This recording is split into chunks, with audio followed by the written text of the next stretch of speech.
جو خوبصورتی تم مجھ میں دیکھتے ہو وہ دراصل تمہارا ہی عکس ہے۔ قابل رحم ہے وہ قوم جو جنازوں کے ہجوم کے سوا کہیں اور اپنی آواز بلند نہیں کرتی، اور ماضی کی یادوں کے سوا اس کے پاس فخر کرنے کا کوئی سامان نہیں ہوتا۔ ہاتھ چھوڑ دینے والے کی اپنی اذیت ہے اور ہاتھ چھڑوا دینے والے کی اپنی کہانی ہے، لیکن اس کے اعمال میں محبت یتیم ہو جاتی ہے۔ نصیحت وہ سچی بات ہے جسے ہم کبھی غور سے نہیں سنتے، اور خوشامد ایک بدترین دھوکہ ہے جسے ہم پوری توجہ سے سنتے ہیں۔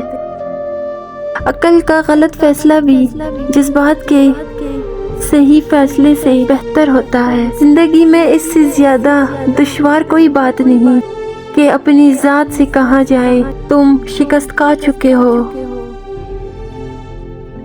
عورت سے محبت کرنے کا پہلا مقصد یہ ہوتا ہے کہ وہ مرد کی ہو جائے۔ ہے میرا مقصد تیری عبادت، عذاب کیسا ثواب کیسا، ہے میرا مقصد تیری عبادت، عذاب کیسا ثواب کیسا، گنوں میں کیوں تسبیح کے دانے، گنوں میں کیوں تسبیح کے دانے، یہ محبتوں میں حساب کیسا۔